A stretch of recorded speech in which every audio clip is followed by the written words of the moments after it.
Hello and welcome back to Grand Old Team episode 7. And you'll see the strapline there, Celtic's Axis of Evil. Dun dun dun! I'm Tony Haggerty at Haggerty10 on the Twitter handle. And I'm joined tonight, as always, by the wonderful Kevin McKenna. Kevin, how are you? And we were just talking off air before we came on, and I said, this is your baby. This is a bit of an obsession of yours, isn't it? It's a kind of Celtic's Axis of Evil trilogy, and we'll take it in kind of chronological order. It's Racing Club of Argentina, Atletico Madrid of Spain, and Rapid Vienna Rapid of Austria. Now, hate's a strong word, but I think Kevin's got strong feelings towards all three of those clubs, and we'll discuss those various reasons why. I'm not a big Vienna Rapid fan myself, to be honest, but we'll go into all of that. But yeah, welcome back. Grand Old Team episode 7. We've got to 7, Kevin. It's wonderful. How are you? Yeah, great. I'd be a lot better if we didn't have those daft international games. Yeah. They the momentum. They grind a lot of Celtic supporters' gears, the international breaks, especially when they come along and, as you say, they've had a wonderful start. And it's not just me. There was a tweet by I can't remember who it was, one of the English radio presenters who was saying the same thing. Whoever, what possessed or who was it that thought it was a good idea 4 weeks into a new season, after a 2.5 month break, everybody's buzzing, and then 4 weeks in, we're going to miss out a week for let's face it, a series of almost completely meaningless internationals telling you nothing about anything that none of us, very, very few of us, are really interested in. It's a nonsense. If we must have internationals, have them in midweek, as we used to have, between games. All for that. Anyway, but apart from that, looking forward to the Hearts game. I should explain to kind of any younger viewers. This is a mild obsession with me, and maybe Axis of Evil is sort of overdoing it, but we're football fans, so we exaggerate everything. and a lot of the memories of when Celtic played the champions of, well, they weren't just the champions of Argentina, they were the South American champions. And this series of games had been going from 1960, but they were unofficial in that FIFA didn't officially recognise them, and it wasn't until years later that they took it under their control. Yeah. And it didn't help matters that even before Celtic played Racing Club, there had been some red flags involving games between Real Madrid especially and Benfica against Uruguayan and Argentinian opposition, especially. This doesn't apply to Santos, who were the Brazilian champions and for whom Pelé played, because their football and the way they approached the game was blameless, and it was worthy, but not quite perhaps the same, especially the Argentinians and to less extent Uruguayans. So it was all boiling away even before 67. It's also as well, for those who want to put this into context, Celtic were playing in what's now known as the kind of Intercontinental Cup, the World Club Championship as it was known back then. Kevin says unofficial, and Celtic were playing Racing Club of Argentina, who were the South American champions. They'd won the Copa Libertadores as well as their league as well. So that's the backdrop to this. But the year previous when Argentina played at Wembley in '66 World Cup. Their captain Ratan had been sent off. I think it was Antonio Ratan, wasn't it? And the police, the military police, had to come on and escort him from the field because he wouldn't leave.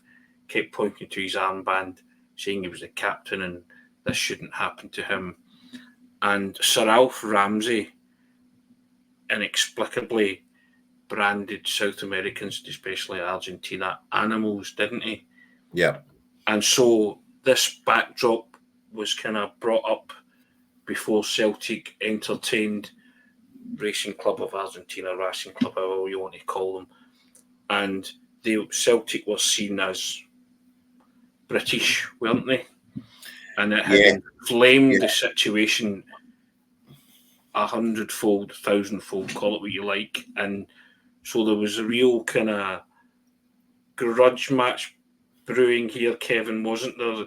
In the sense that the Argentine club were going to get revenge on Celtic for what Sir Alf Ramsey had branded the national team kind of 12 months previous, or just over a year and a bit previous. And Celtic had to contend with that, didn't they, going into this? It was. And they played initially they would have played home and away, but there was no away goals rule, was there? So, this is one of the kind of sad ironies, of which there were many, or sad features of the game, is that under the rules that then prevailed, it did have to go to a third game. But within 2 or 3 years, Celtic would have won that on the away goals rule. Yes, the away goals rule was brought in, wasn't it? Because they beat them 1-0 at Hampden. Yep. Played the game at Hampden, which Celtic tended to do with big games that were expected to attract more than could be accommodated at Parkhead. That's actually worthy of comment too, because Parkhead then, I think, had about 75,000.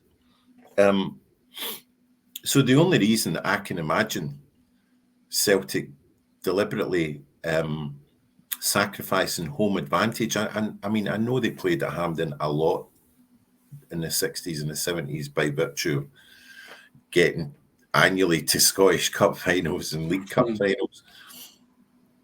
But you're thinking, did they go to Hampden just so that they could get an extra 5,000 or 6,000 paying customers? And why? You're playing a World Championship final. You've got the possibility of being crowned the best team in the world, and you play your home game at Hampden. I haven't yet been given an explanation for this, an adequate explanation, but an adequate one, yeah. It's always kind of done my head in.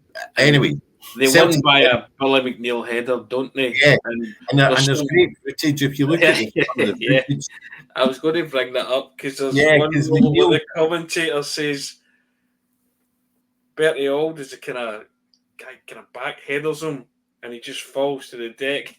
I can't remember who's commentating, but it's like a brilliant line. And the Alds went down as if he's been poleaxed.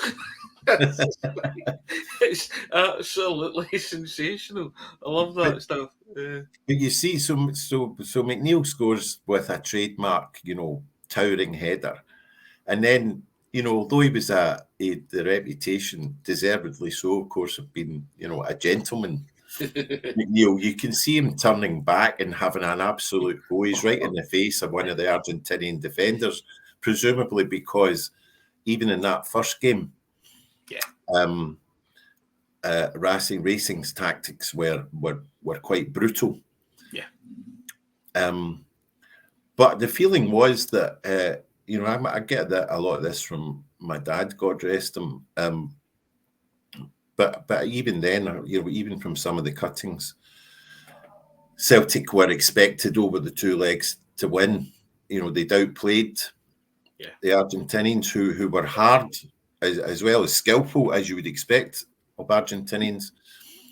And then they played the the second leg were beaten 2-1, and the Argentinians took the on-field brutality to a different level. And Celtic take the lead in that game, didn't they? They take the lead. Tommy Gemmell. Penalty. And Yeah. Johnston scores not long after it, but it's mysteriously ruled out for offside, isn't it? Yeah, yeah. And then the kind of the they're up against it. Let's be honest. And I wasn't around. I wasn't even born at this time, Kevin. And it still irks me to this day. And I've been asked many times if I could relive or if Celtic in their history could replay one game, what would it be? And I've always said the World Club Championship in '67 because I wanted World Champions to be on Celtic's CV. Lots of people say the European Cup final in 1970 to have 2 gold stars above the badge, but I've always maintained the World Club Championship, just because what I've read and what I've witnessed, and speaking to a couple of players that played in that team, some of the lines, and they just feel that they were totally and utterly swindled out of it by poor refereeing and by a team who brutality won at all costs. But there was also, before that game, before the second leg, Ronnie Simpson was hit by quite a sharp object, which required them to have on-field treatment and then leave the field. Yeah, so he was warming up in a goal, and he's failed and injured sufficiently to require serious treatment. And at that point, you're thinking, I think in the modern game, if that had happened, the referee would just abandon the game. If a player is so seriously injured by a missile from opposing fans, the game's finished. And there's even doubt being cast on that now that it was opposing fan in terms of the actual fans. They say it might have been someone in closer proximity to Ronnie Simpson, and they say it was that sharp that it had to have come from some kind of catapult or something like that, wasn't it? Some kind of to actually force it, the force that it struck his head with.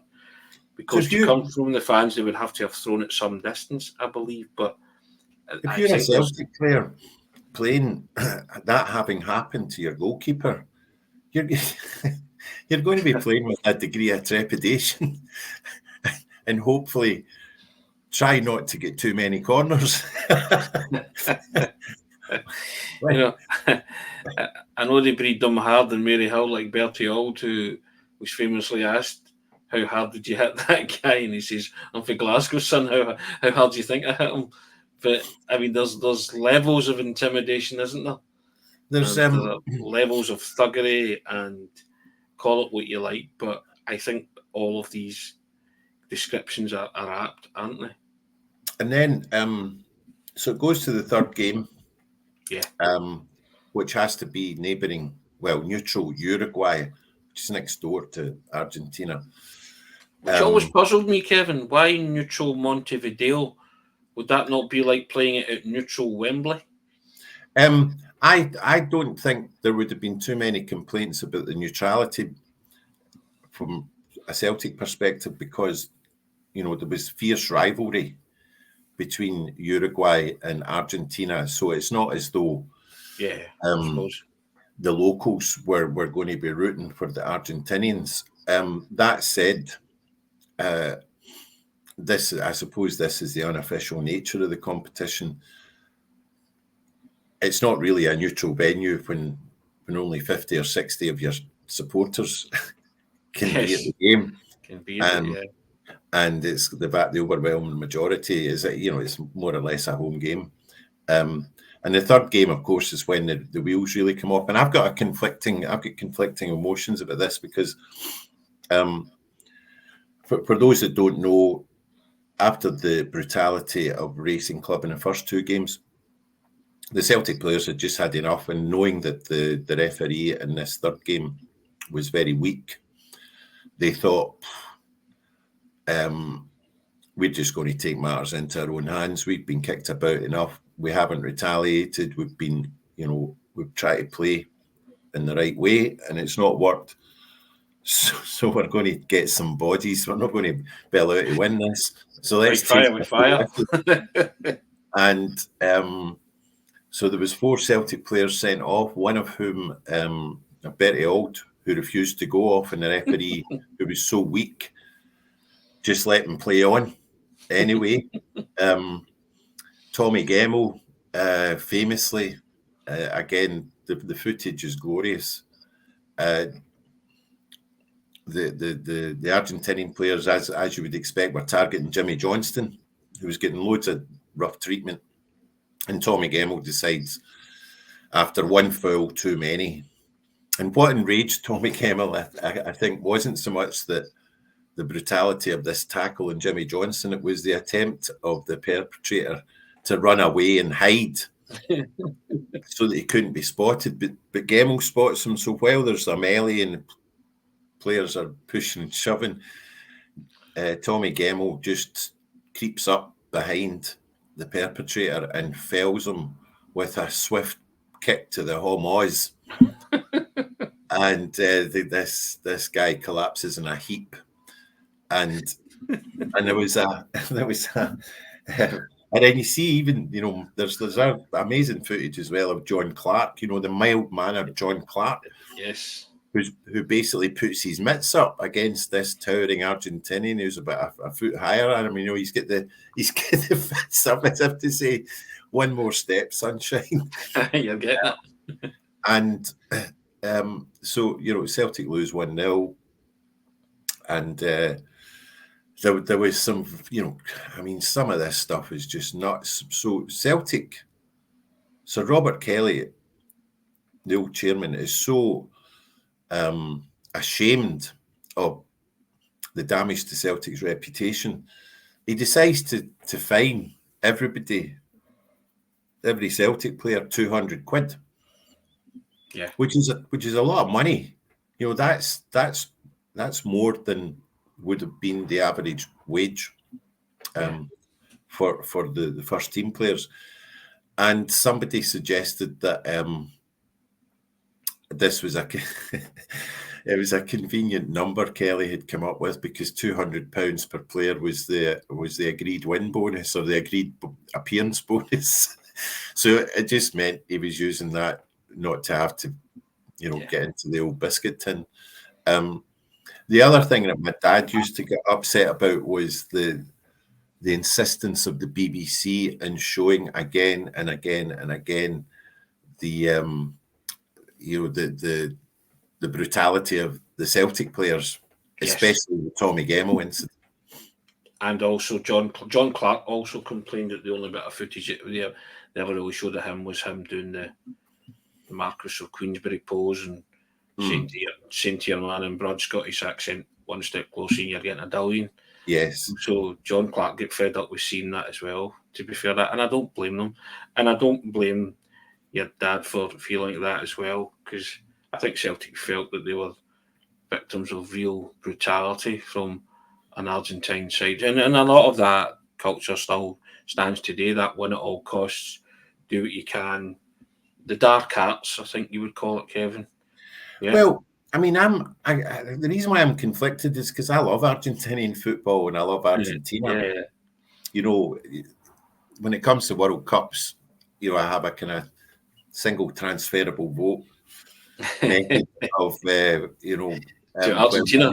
Is like, you know, so obviously Scotland, you know, we're not often there, and when we are, our stay is short and sweet. So then it goes to Ireland, obviously, if they're anywhere near the competition.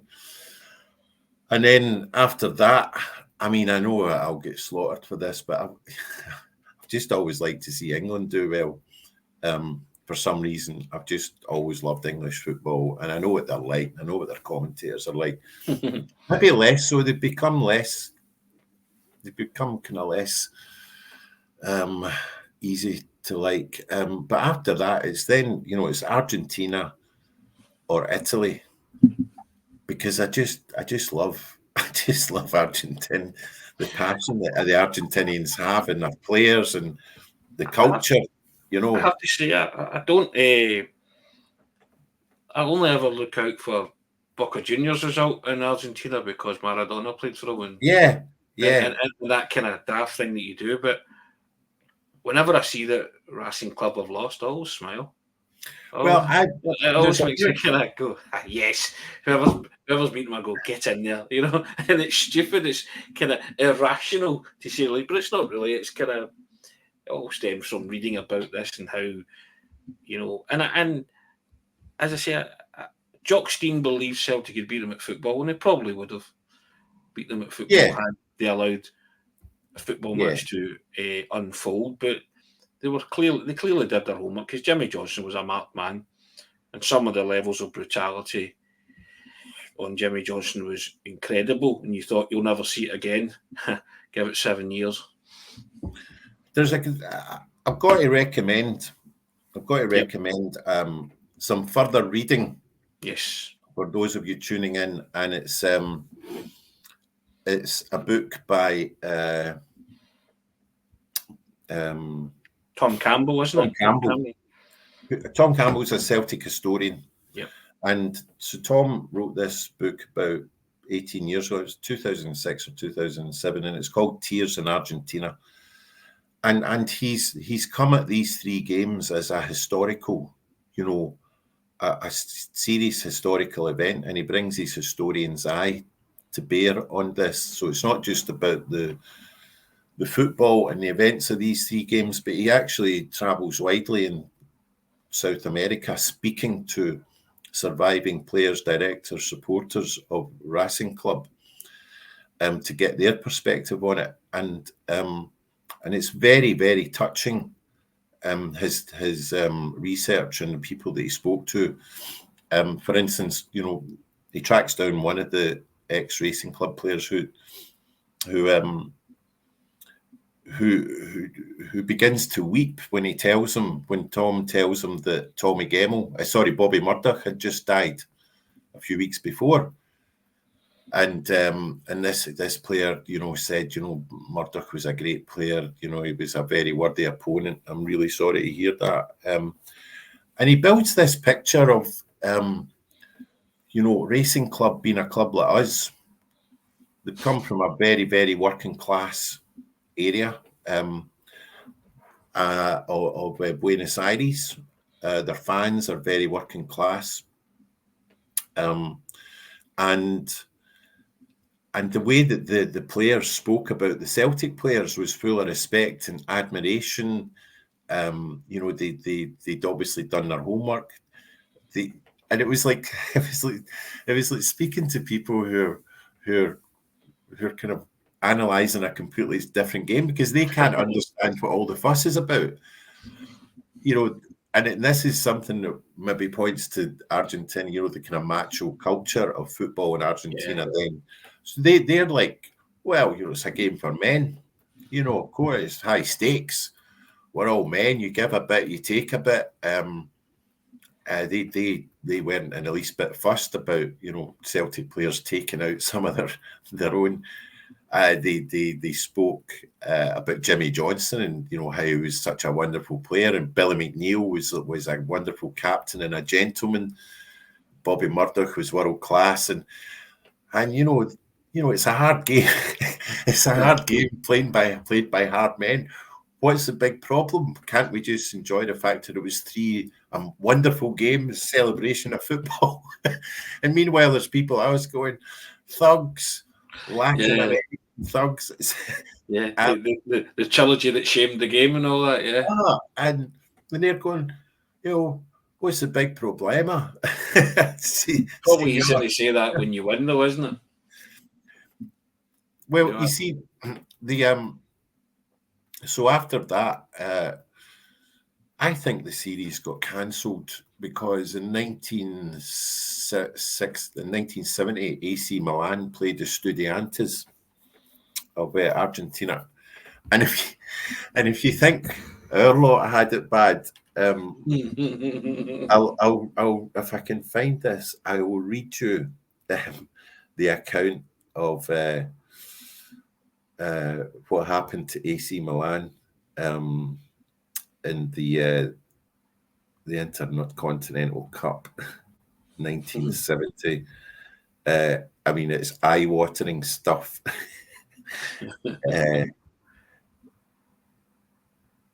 So yeah, AC Milan, sort of not internet. AC Milan won the European Cup in 1969, and so they played Estudiantes in 1970.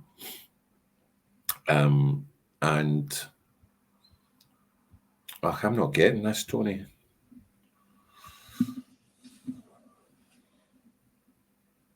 All right. Anyway, so from memory, so AC Milan had won the first leg 3-0. I think they drew one each in the second leg, but in the second leg, their players were getting attacked from all angles. One of the AC Milan players was Argentinian by birth, so he was getting especially targeted because he was seen as a traitor.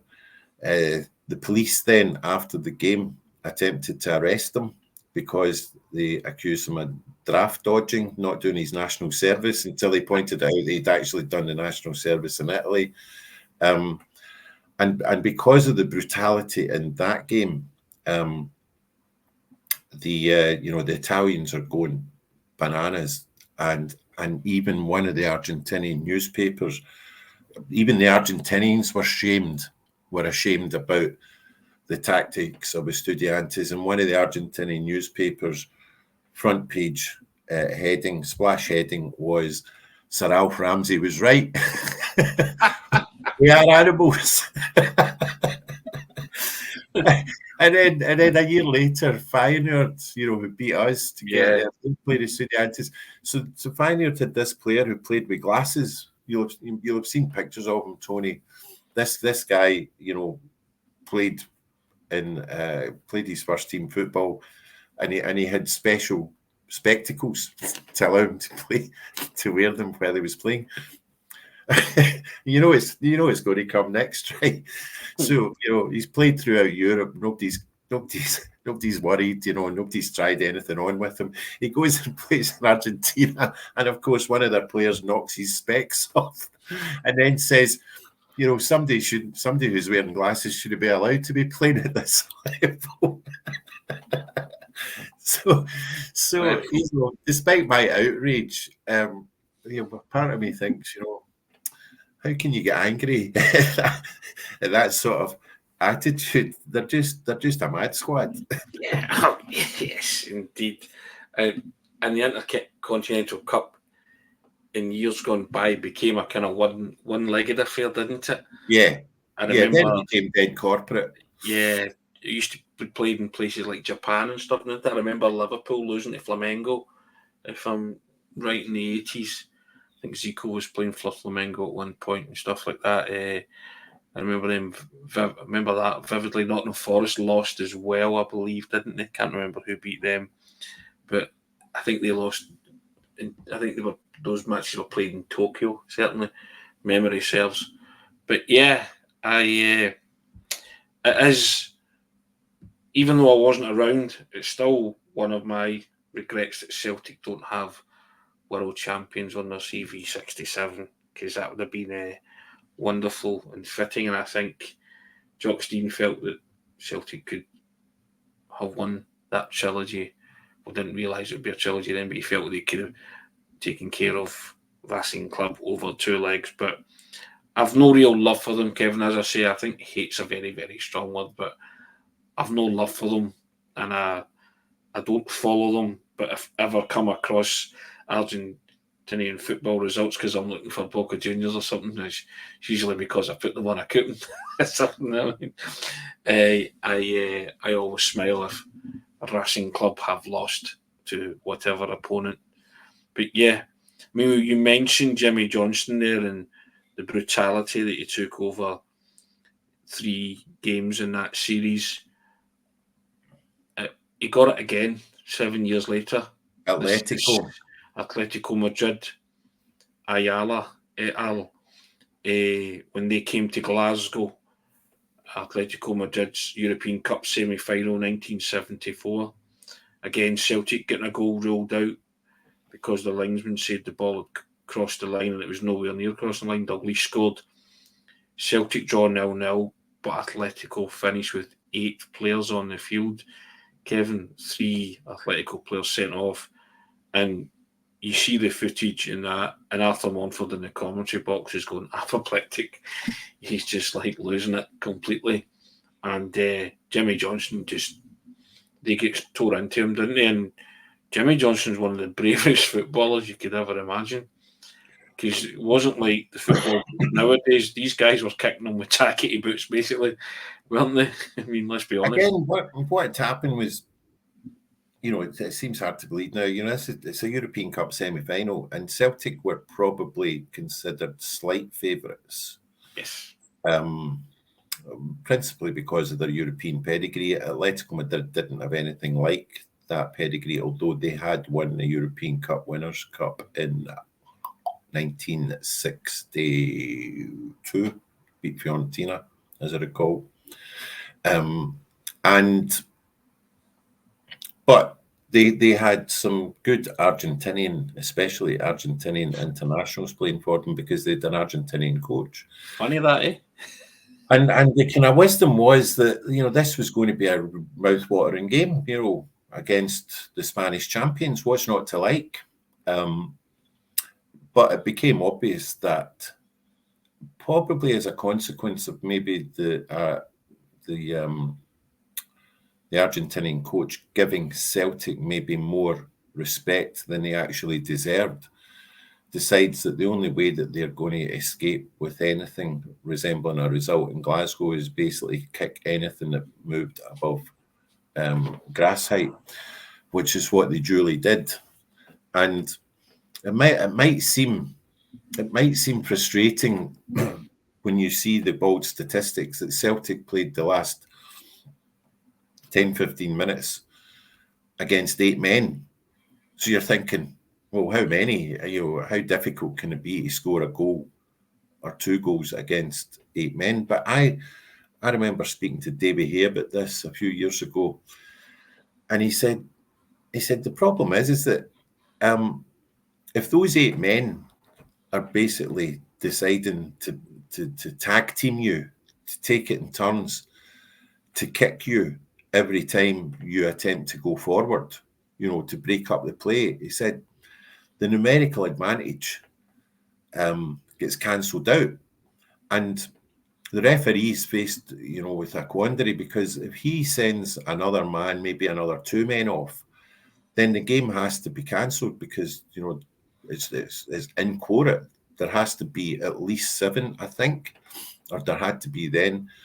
So the referee's probably done his job. He's sent 3 players off, and this is in an era when it was a lot more aggressive tactics, aggressive approach to the game was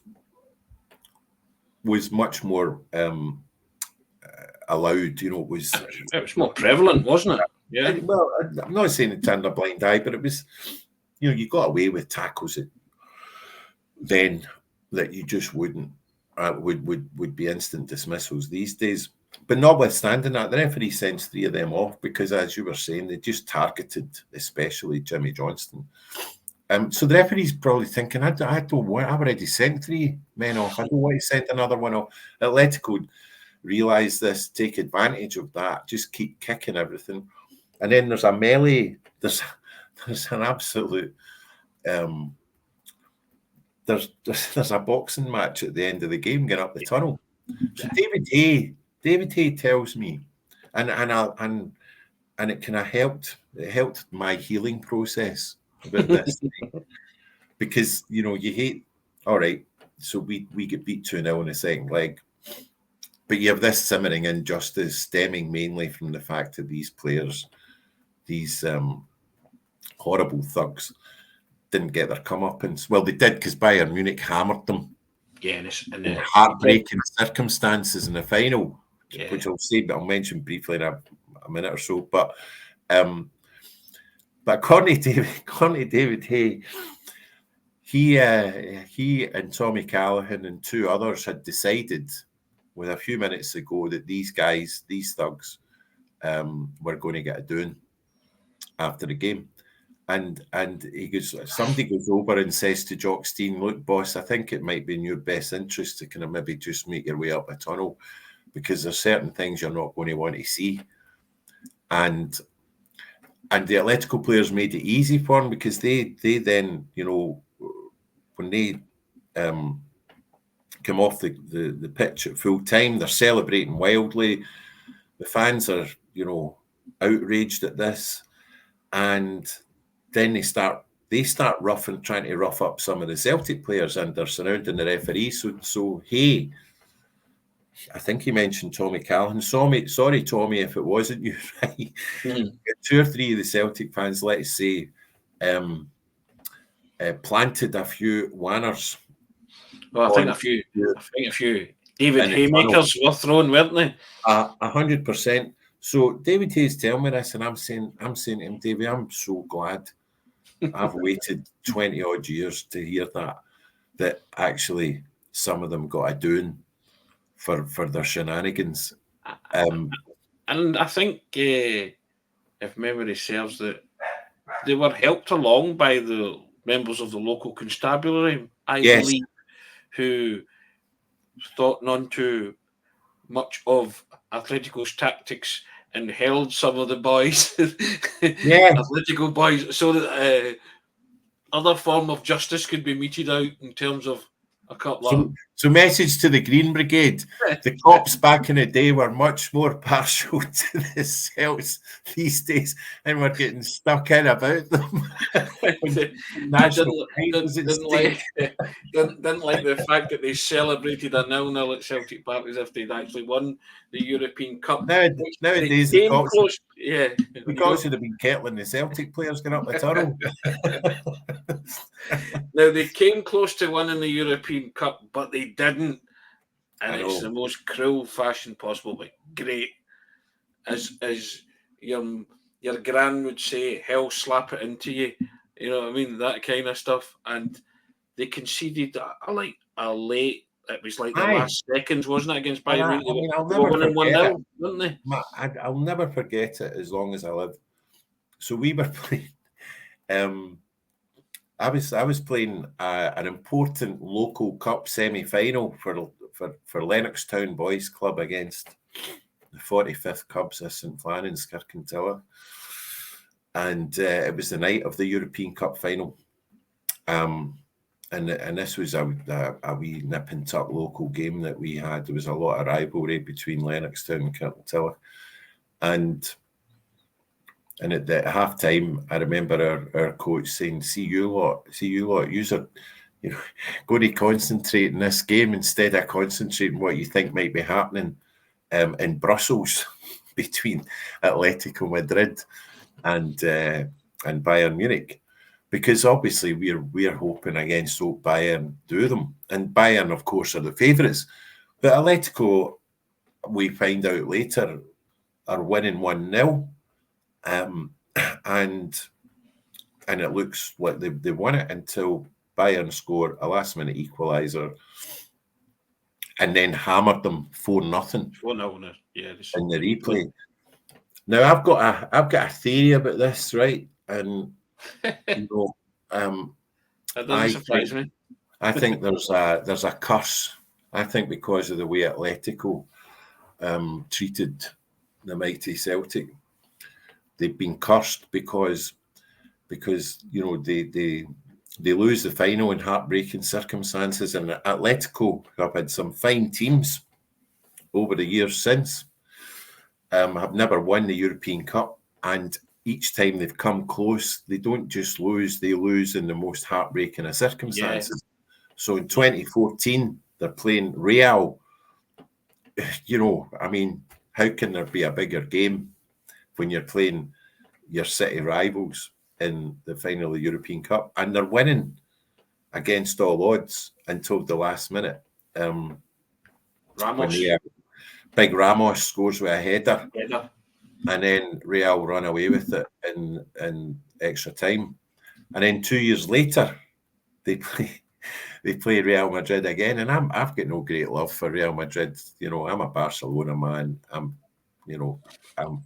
always want to see Real Madrid get scalped, spanked. But they play Atletico, and I was delighted. So they played them 2 years later, and I think Real beat them in penalties, and it's even more heartbreaking. So since they cheated against us, they've been not just reached 3 European Cup finals, but they've lost each one of them in the most heartbreaking way. So get it right up, yous. And I don't think Racing Club have ever reached those heights since either, Kevin. Well, there was a curse. There was actually a curse of Racing Club. They actually got priests in to try and lift it. To lift a curse that had come from them. I think building their ground. I could stand corrected here on ancient kind of gypsy sacred ground. And a couple of times they almost went out of business. But I don't have the same kind of feelings of hostility against Racing Club. I need to say, what's the style? We'll just say Racing Club, right? That's what we'll call it. I don't have the same enmity towards them that I do towards Atletico Madrid and Rapid Vienna, and I think that's because of Tom Campbell's book, which put things in perspective and made them seem a bit more human. Well, we'll segue into Rapid Vienna Rapid Austrians, who I can't stand. Oh, of the three. The first time I was there at the home game, the original home game of Celtic pulled back. Yeah, me too. The 3-1 deficit, and even then, even in Austria, they were. I think they'd equalised at one point, hadn't they? And then so Alan McInally gets sent off. Yeah, I believe. And I think he was causing them absolute bother, wasn't he? Yeah, the Celtic were 2-1 down in the first leg with a few minutes to go, but they were piling on the pressure, even with 10 men. And then Rapid scored a third goal. But Celtic completely battered them at Celtic Park. Demolished them at Celtic Park. I mean, they missed a penalty, scored 3. They could have scored another 3. Yeah. It was an amazing performance. It was actually the last time. It was probably the last time that because it was the second round of the Cup Winners' Cup. Okay, it's only the second round. But the way Celtic played, and they'd beaten a Belgian team called Ghent quite easily. In the previous round. I'm at that game and I'm thinking I can see Celtic going all the way to the final. Honest to God, no danger whatsoever. And then, well, Tony, take it away. I mean, it was the rest of it. It's like a slow motion car crash. Well, Celtic are awarded a penalty. They're 3-0 up. They're awarded a penalty, and then from the old terracing, which was infamously called the Jungle, a bottle was thrown, wasn't it? We think which bounces on the turf. Did we actually see the bottle? Yeah, the bottle was thrown. It bounces on the turf. Because I'm in the jungle that night. I'm in the jungle, you know. Nowhere near a Vienna Rapid player, and all of a sudden, Rapid Vienna realised they could do a number here, and the defender Weinhofer, I think his name was. That's right. Goes down, and they're pointing to the bottle, and all hell breaks loose. And there's a delay. It seemed like the longest delay I've ever experienced as a kid watching football. It seemed like an eternity, and then everything was, everything was restored when Peter Grant spots the ball. But Peter Grant tells a wonderful tale during that kind of commotion and stoppage. Hans Krankel's giving it the big one and pointing to the bottle and pointing and saying it's a disgrace and pointing to the player and who was treated for a non-existent head injury because the Celtic medics treated him and they were saying there was nothing on his head, yada yada, and seemingly Paul McStay has approached Hans Krankel. Peter Grant was standing in proximity and says, and Paul McStay, in his worst ever hello accent, has gone to say to Hans Krankel, you are a cheat. And Peter Grant swears that kind of put him off because it was like trying to concentrate. God love Paul. Penalty in, and he was just creased with laughter. And then it kind of like, right, penalty, And he says, honestly, he says he's no blaming Paul McStay for him missing the target from 12 yards. It was a shocking penalty. Oh, it was a dreadful because he shot it wide. He didn't even hit the target. He hit it wide. But he says he was still thinking of your man, and it kind of Caluso was down. It's great, you are a cheat. It's an absolutely brilliant story, and he just said he's the least of all people or players that you thought would say something like that, because Paul was just, mild mannered. He says that's why I think it was so humorous. But Celtic won the game 3-0. Supposedly through to the third round. Protest. Rapid Vienna protest to UEFA. UEFA initially throw it out. Indeed. They initially throw the protest out and say, no. Spoke to the Celtic medics. This guy was stuck with a bottle, yada, yada. Celtic think they're through again. And then all of a sudden, the news breaks that they protested again. It's been upheld. Not only is the result expunged, but Celtic are trailing 3-1 and they have to play the second leg 100 miles outside of Glasgow, which means that Celtic have to travel to Old Trafford and play the second leg, still 3-1 down from the first. And Celtic duly play that and lose 1-0. Peter Packelt scores for Rapid Vienna. But it's a night where Celtic supporters they are apoplectic with rage. The goalkeeper gets attacked. And as you said earlier, Peter Packelt, the goal scorer, when he's running off the field, he gets one right in the Dennis Laws from a supporter, doesn't he? You mean caught by Sports Night cameras, because the Sports Night cameras were there. It was networked. And another game which ended up with Celtic being the bad guys and the supporters being flung into the spotlight for all the wrong reasons, having disposed of Rapid Vienna in clinical fashion in the second leg. But my father said he went down to Old Trafford that night, and he just said there was a horrible feeling about it. I agree. I was there too. Me. And that night, he just felt something in the atmosphere and something in the air, and he just didn't feel that it was going to go Celtic way. He just said there was something there, yeah. 100%. It was my first ever job in journalism. So it was 1984. And I'm working at the mighty Scottish Catholic Observer in Waterloo Street, Glasgow. Sadly, the paper's no longer with us, but their legendary editor, Jim Coffey.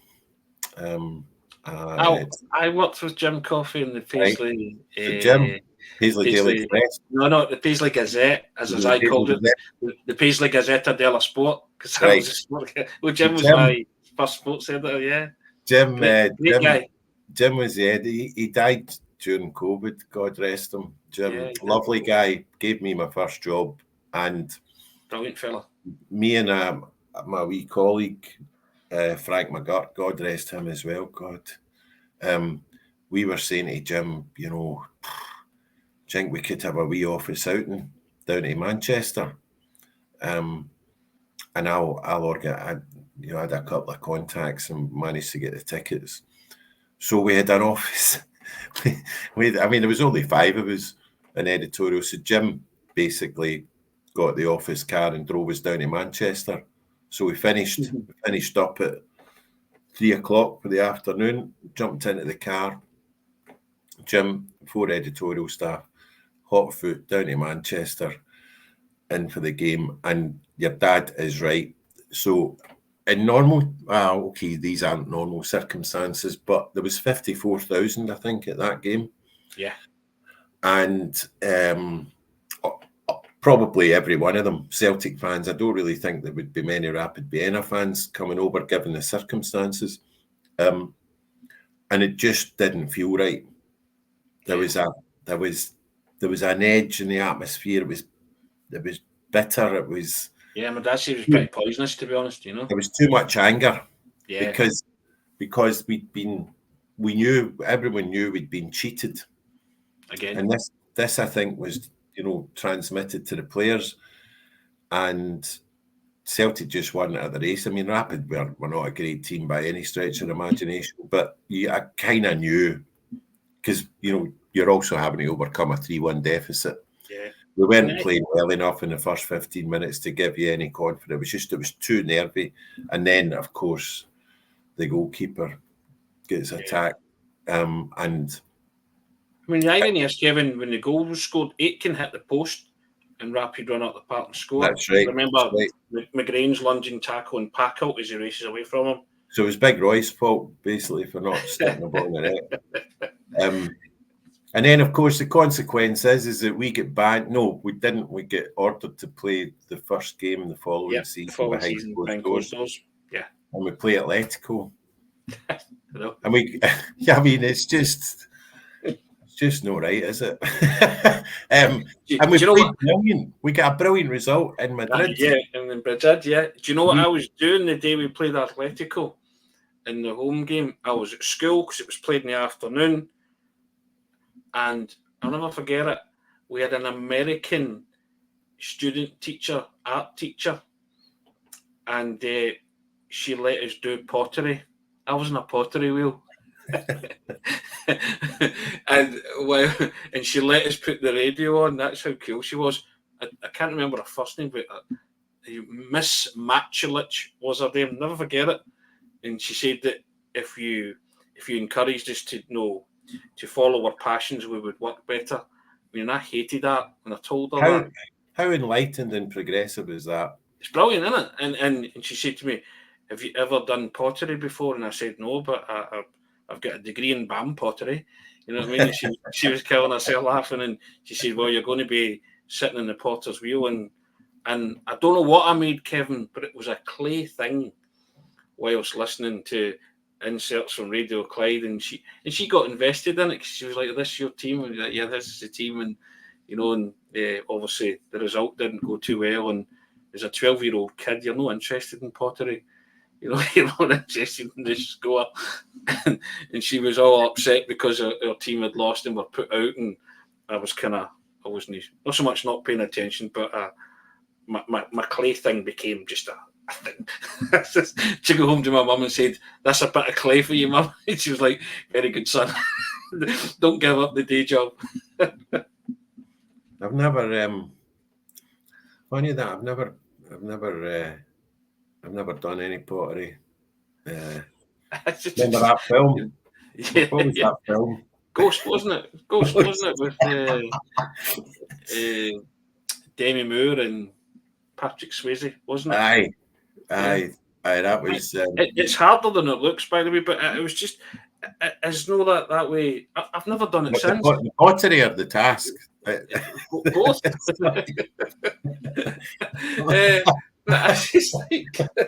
I've never sat in a potter's wheel before or since, and so just.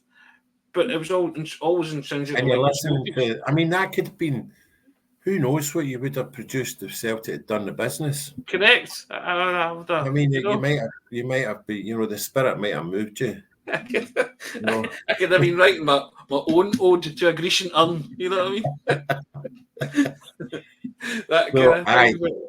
But yeah. So, I suppose in order of notoriety, I would say Rapid. Rapid, definitely. For me, yeah.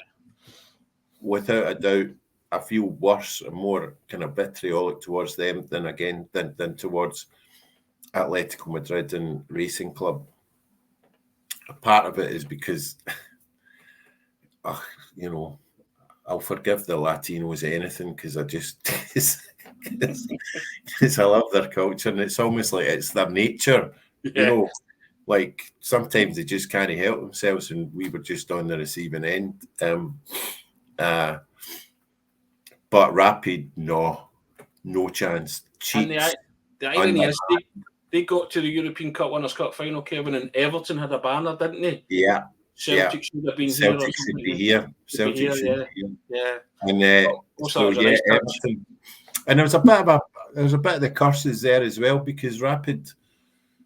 So Everton hammered them in the final. Thankfully.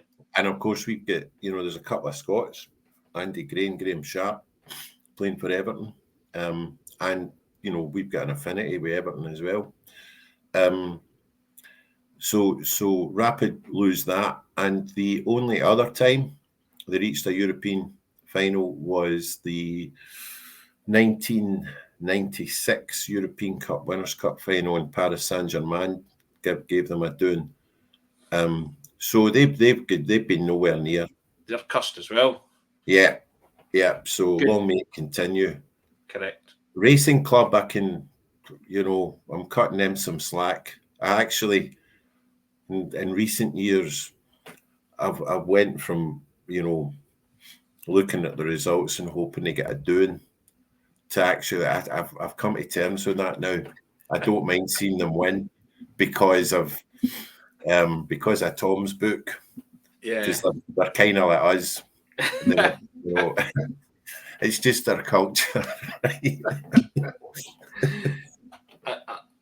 I'll leave you with this. We've entitled this Grand Old Team Episode 7, Celtic's Axis of Evil, but I remember meeting a guy at Somerset Park one day, and it always stuck with me. And I had a conversation with him, and he had his line. He's looking at his line, and he was a big Ayr United fan. And I'm looking at his line, and he's taking Kilmarnock, he's taking Rangers. He was an Ayr United and Everton fan, funnily enough. He's taking Kilmarnock, he's taking Liverpool, he's taking Celtic, he's taking Rangers, Chelsea, Man U, and a couple of other lower league English clubs. So I kind of looked on and I went, it's a funny line, that. I said, Kilmarnock. I said, you must not really like them. I said, I'm taking it, being an Ayr United fan, you hate Celtic and Rangers as well, or you don't have any great love for them. And he says to me, see that there, he's got £2 in it. So that's the coupon of hate. The coupon of hate. That was my reaction. And I said to him, you have to, can't leave me like that. You have to explain the coupon of hate.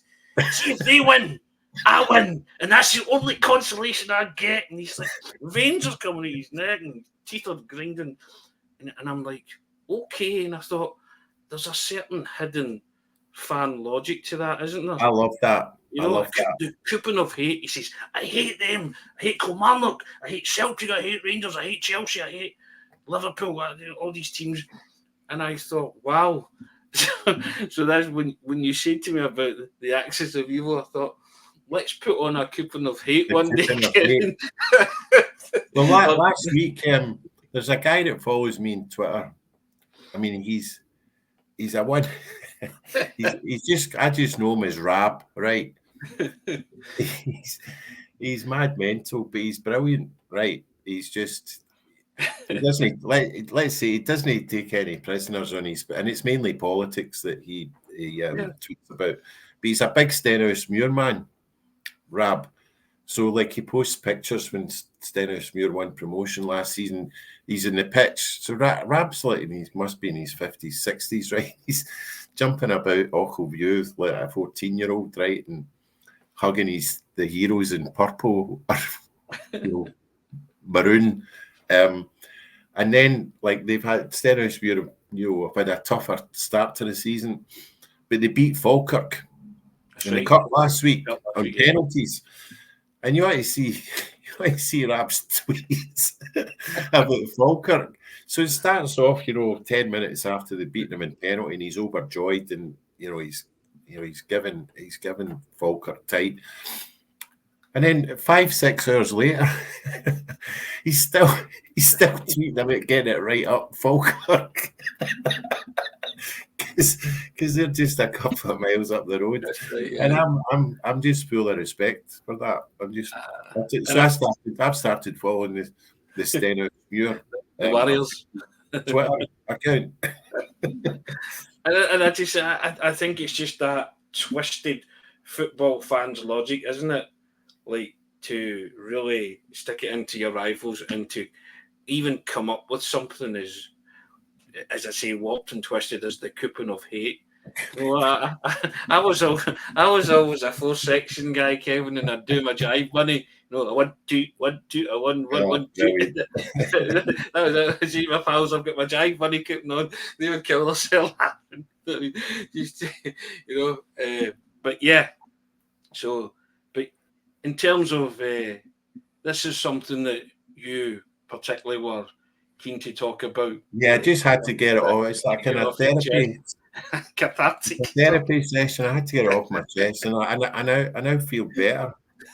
Tony, thank you for I'm indulging glad me. you do. But I'm sure a lot of Celtic supporters of a certain vintage like me and you feel this exact same way. Guys, on that note, this has been the Grand Old Team, episode 7, Celtic's Axis of Evil. Hope you've enjoyed it. It's the quickest hour of the week, and thank you for all your kind support and messages about the other podcasts that we've done in the series so far. Myself and Kevin are privileged to speak to you about these matters. Kevin, thanks very much. Really appreciate it. What a blast.